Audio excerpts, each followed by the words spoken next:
Hi guys, my name's Ash, welcome back to another episode of the Uninformed Car Designer, and today we're going to be looking at the M3, probably one of the most talked about and divisive cars, I believe, definitely this year, if not for quite some time. And yeah, it is what it is, I think. I must be honest though, I'm really glad that it's taken me this long to get around to doing videos, because if I'd made this video a couple of days after its launch, it would be a very different story. In terms of my opinion, it has definitely changed and definitely grown, and I do think we'll find a lot of people changing their minds on this car, but you know, tell me otherwise in the comments section below. But without further ado, we're just going to jump straight into it. We're not going to waste any time, and I'm not going to try and waste your time with a really long video, so I'm going to try and keep it short, starting with the front grille. Now, I'm a fan of the overall shape. That is, the size bothered me at first. It's now growing on me. I still like it to be a little bit smaller, more at the top. I don't mind it reaching the bottom of the actual bumper. I think the octagonal shape itself is really nice. I think the form overall could be done with a little bit of fine tuning, but I think that will come with the progression of the new DNA and the new fascia. I think they'll just grow to perfect that. For me, the problem lies at the top, around the headlights area and that front end bonnet. So the bonnet's got such a nice sweep and slope to it from a side profile, but that nose looks as though it's just been plunked straight on. It's got a real pig snout look, which it's not pretty by any means. I know it's supposed to look aggressive and more standoffish, being the M Sport version, but this doesn't do it any justice. It's pushed the lights further towards the side, which doesn't look very, very pretty from first glance. And if I was completely honest, I would have much preferred them to have gone with the typical 4 Series grille, where it sits slightly lower. The headlights have eyelids, typical to the previous generations, and they just kiss the top of the top corners of the bumper of the grille. And I think that's a much more aesthetically pleasing look to it. It has less of a garish, less garish surfacing going on. The indent and the recess where the badge sits on here is a bit too much for my liking, and those fake vents are, I'm not going to get too much into it, but I hate them. I don't think there's any need for them. They don't add anything to the vehicle other than draw you to the part of the car that is probably least attractive. If they were functional, I might be able to overlook them, or if they were pushed further back and they were still fake, again, they'd probably grow on me. But with them here, I look forward to the aftermarket kits getting rid of those pretty soon. For me, the biggest problem with the actual kidney grills, apart from that giant huge sensor, is actually the license plate. They copped out, in my opinion. They should have either gone big or went home, and they clearly couldn't decide.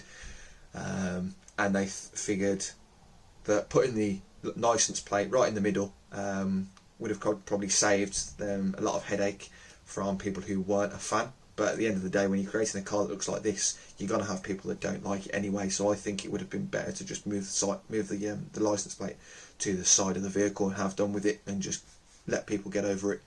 But that's just my opinion. As for the rest of the bumper, it's one of those. There are features I like. The vertical vents either side of the bumper I think are strong, solid, still quite reminiscent of the M2, which is still my favourite M vehicle to date. But everything in between the kidneys and that is a complete mess in my opinion. Nothing meets up, nothing blends, nothing talks to one another. And I don't think it does a very good job of holding the vehicles to get together. But I'm going to talk more about that when I try and redesign it later on. If we move on to the side view now, this is where it gets a bit hairy, but there are some good parts, and we'll start with those. The first of them being actually that side highlight and reflection area on the lower door sill. I think it's really nice, really strong and prominent. Gives the car some real dynamic forms to it, especially that dark shadow that it casts underneath it. The kink that kicks up towards the rear is really nice. It talks to the rear spoiler area, so there's nice synergy and continuity there. Same for the A-pillar, that meets nicely with the air vent on the front fender. And it's nice to see them keeping the DLO with that Hofmeister King, the recognisable BMW DLO silhouette. It's been lost on the M4, which is a real shame, and it's going through a slight identity crisis, which I think that DLO is the main culprit and reason for that. But here it still remains. However, we have lost the shoulder line, that solid shoulder line that from the previous generation, all the way from the front to the rear. We've now broken it up into about two and a half, maybe three, if you really want to be pedantic. Areas. You've got the first one that goes from the tail light all the way, the headlight all the way to the tail light, and it tapers off quite nicely, keeping that weight on the rear where you want it for a vehicle like this. Obviously, it's still going to be perceived as I think as a rear-wheel drive car, even though it is four-wheel drive now. I know you can turn two front wheels off with some settings, but they've kept that typical stance.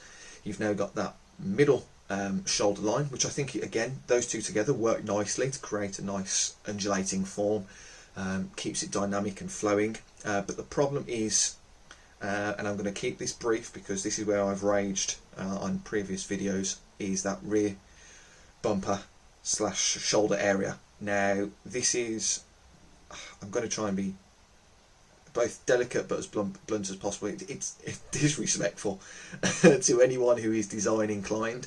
It's a cop-out, and I don't know how it got to this stage. A company like BMW that has got so much reputation for having such clean and precise surfacing and surface continuity, this area is outrageous. They clearly are aware of what they've done, because if I show you here where the problem is, they've tried to create that typical rear arch highlight that they had in the previous vehicles, and because that door sill just doesn't match up, it looks as though it's been on a side accident. You've got shadows casting from the door, you've got highlights that shouldn't be where they are.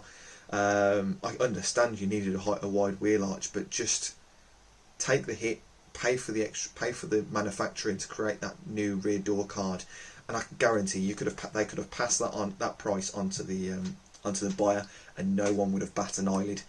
The fact that they've been cheeky enough to give us this mess of a rear end, it's just, yeah, it's downright disrespectful in my opinion.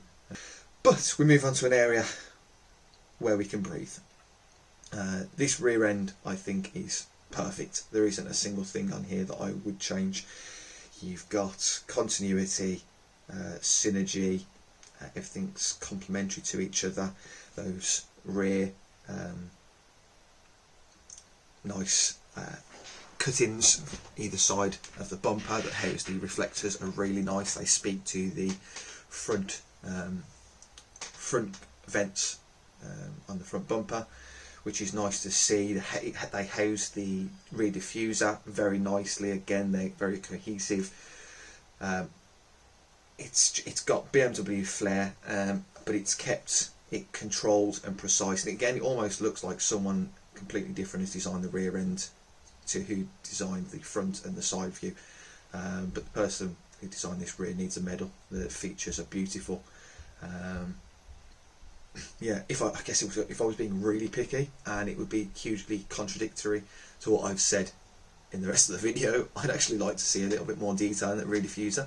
It's strangely simplistic and minimal, but like I said, that's just really trying to nitpick at something. I wouldn't change it. I don't see the need, and seeing as this is going to be the view that we're going to be seeing most of these M3s, I'm quite happy about that. And it somewhat hides that ridiculous rear arch mistake, faux pas, but it is what it is. So yeah, I think I'll leave it there for now. I'll save the rest of my breakdown for my redesign, which you'll find on here in a couple of days. It might take me a while, there's a lot to kind of go over and maybe change, but if you want to watch it live, over probably a couple of nights, I'll be live on Twitch at Ashley Niall. You can see the progress as well excuse me, on Ashley_Niall for my Instagram. But I'd love to hear your opinion on this car. Overall, I like it. It's a bit M3. It's a BMW M3. What's not to like at the end of the day? It will grow on everyone. It won't be for everyone, but I'd love to hear your comments and your thoughts, because I know there's going to be a lot of them in the comment section down below, or again in my Instagram feed. Just drop me a like or a DM, and I'd love to hear your opinion on this mess. But yeah, I'm going to lose my shit when I see one on the road, so who really cares about all those mistakes? But it's been a pleasure, guys. Thank you for all your support on the last videos. It really means a lot. And hopefully I'll improve and get better, so stick with me. But I'll see you soon, and take care everyone. Bye.